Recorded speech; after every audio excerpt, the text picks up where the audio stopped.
Will Facebook read your WhatsApp messages? Why am I asking this question?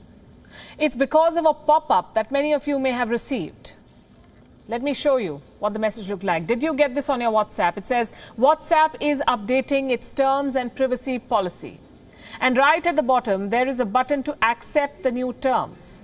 Now, most people would just go ahead and accept it, press that button. They will not bother reading what WhatsApp is changing under the hood. And I don't blame them. We've all been there. These privacy notes, often drafted by lawyers, are very hard to understand. Plus, you don't really have a choice if you want to stay on the platform. They'll keep popping up and blocking your way until you accept. So you do. It's the easier thing to do. But this time, you must know what you're signing up for. Facebook is changing WhatsApp as you know it. And you should know what this means for you. The new rules will kick in next month. And if you don't accept this new policy, you will have to delete the app. So either play along or leave WhatsApp.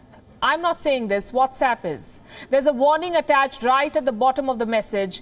This is like placing a gun to your head. So before you accept, here is what you need to know. WhatsApp plans to gather more data about you.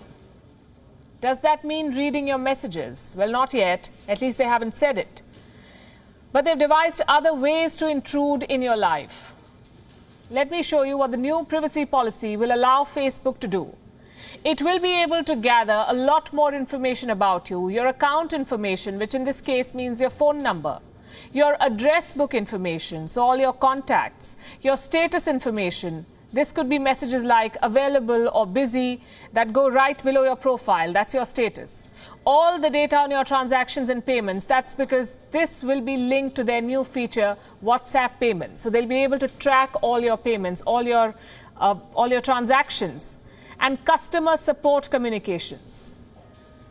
This could be messages you exchange with a business on WhatsApp. Facebook will be able to access all of this from your phone. And we are not done yet. There is more information about you that WhatsApp could collect with these changes, this new policy, like data about your usage, the kind of phone you use, even your location. So what kind of financial data does WhatsApp want? WhatsApp wants to access your bank account. It may not happen directly. There might be an intermediary involved, but they will have the access. WhatsApp would be able to move funds from your account and gather details about the transaction, what you're paying, who you're paying to, when you want the delivery. They will have all that information. Basically, Facebook wants to know how and where you spend your money. In specific circumstances, WhatsApp can collect data on messages too. Like when a message has not been delivered, WhatsApp can keep the message in encrypted form for 30 days. As it tries to deliver it, after that, the message will be deleted. Similarly, when you forward a message with media, like a message with a video or photos, WhatsApp says it can temporarily keep the message on its servers. So while WhatsApp may not technically be reading your encrypted chats with friends and family, it can still know a lot about you. And all that information can potentially be used to create your unique profile. Your habits, your preferences, your transactions, that will be part of your profile. Then this profile goes to Facebook. Facebook can share this information with other companies. Why do they want this information? Because Facebook is trying to make money from WhatsApp. So by tracking you and profiling you, this is what they will do. In India alone, Facebook has more than 200 million active subscribers, 200 million, which means potential data on 200 million citizens, 200 million potential customers. Which business wouldn't want this? They will know what you buy, how much you spend, what your preferences are, your address and contact details. These companies can target ads to you. It's already happening in a lot of other ways. Try searching for flights or hotels for your next vacation.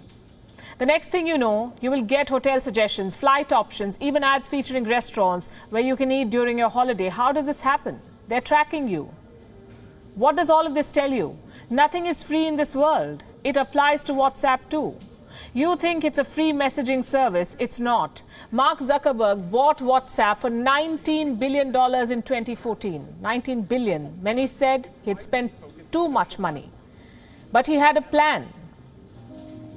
Did you know that Facebook makes 99% of its revenue from advertising? That's according to one report. Imagine how much more it can make with targeted ads.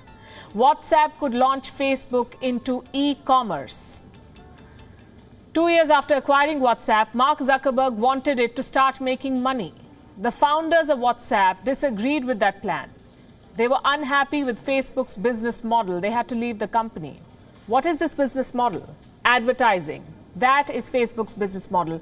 Facebook collects your data for targeted ads. That's how they make money. Now it will use WhatsApp to expand this operation, feed it to its giant network. Facebook will use it to sell ads to companies. Facebook wants to host businesses on WhatsApp. So you may see an ad on Facebook or Instagram and potentially end up buying that same product through WhatsApp. That's their plan. WION is now available in your country. Download the app now and get all the news on the move.